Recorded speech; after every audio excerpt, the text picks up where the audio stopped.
The Solomon Islands switched diplomatic recognition from Taiwan to China on Monday, in a blow that leaves Taipei increasingly isolated.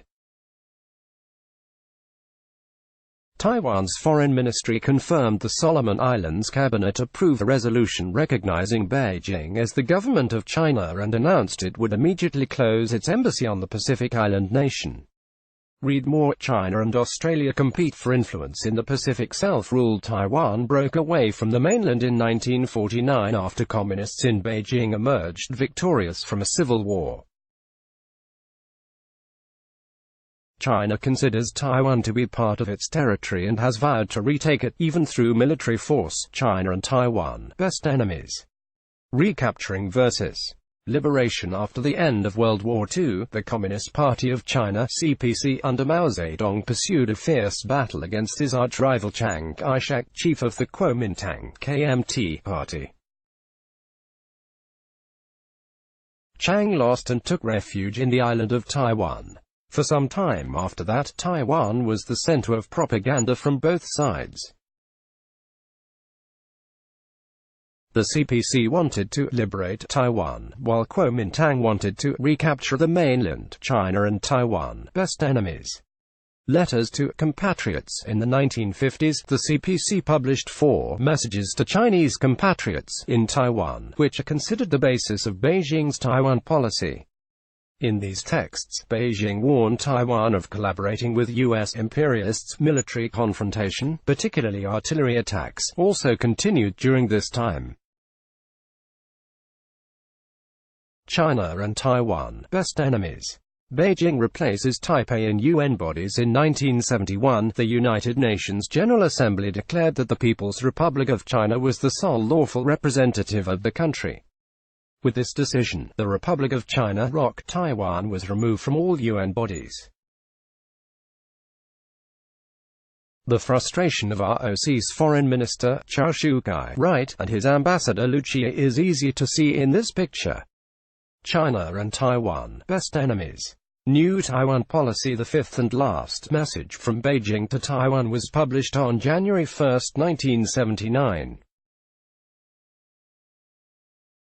The mainland, under the leadership of the reformist Deng Xiaoping, ended military operations, announced the development of bilateral ties and promised peaceful reunification. However, Beijing's right to represent China internationally was not to be questioned. China and Taiwan, best enemies. One China policy. The new orientation of China's Taiwan policy took place as Washington and Beijing got closer. On January 1, 1979, the U.S. and China resumed diplomatic relations, with Washington under President Jimmy Carter recognizing Beijing as the sole legitimate government of the whole of China. The U.S. Embassy in Taiwan was remodeled into an institute for culture. China and Taiwan, best enemies. One China, two systems. Even before meeting U.S. President Carter, Deng Xiaoping had introduced the principle of one country, two systems, which allowed Taiwan to maintain its social systems even after reunification. However, Taiwan's President Chiang Ching-kuo did not immediately fall for it. On the contrary, in 1987 he formulated the principle of one China for the better system. China and Taiwan, best enemies. The independence movement. In 1986, the Democratic Progressive Party (DPP), Taiwan's first opposition party, was founded. At a meeting in 1991, the DPP declared a clause for Taiwan's independence, which stipulated that Taiwan was sovereign and not a part of China. China and Taiwan, best enemies. Consensus of 1992. In unofficial Hong Kong talks in 1992, representatives of Taipei and Beijing reached a political agreement on the nature of their relationship. Both parties agreed that there was only one China. However, they had different views on what one China meant. A year later, the chief negotiators Wang left, and Koo met in Singapore. China and Taiwan, best enemies.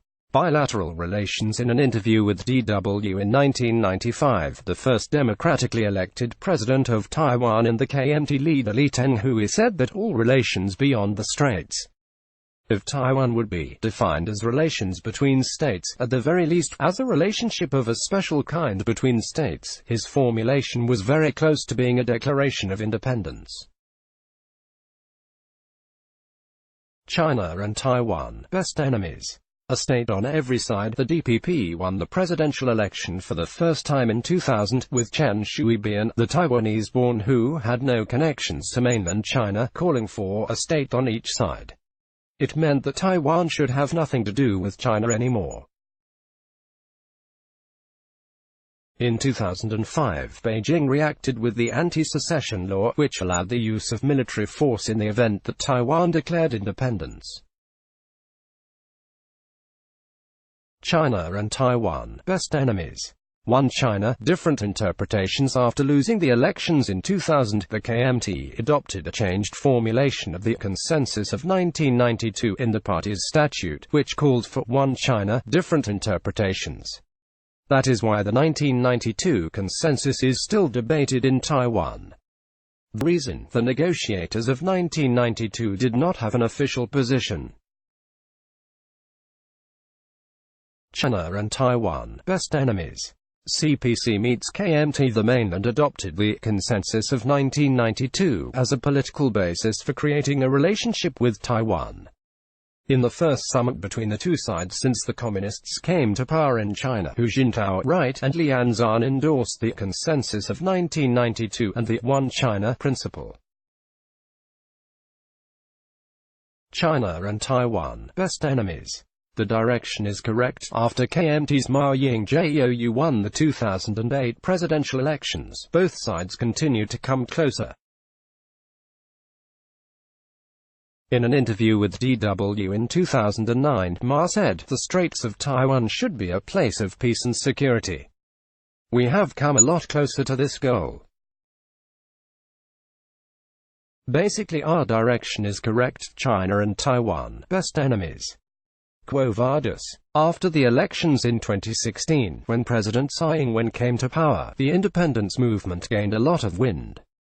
Tsai disputed the existence of the 1992 consensus and described the attempt of China to interfere in the political and social development of Taiwan as the biggest challenge. Author Fang Wan, M.G. The Solomon Islands defection leaves Taiwan recognized by just 16 countries, mostly small nations in the Pacific and Latin America. Since Taiwanese President Tsai Ing-wen took office in 2016, 6 countries have switched allegiance to Beijing.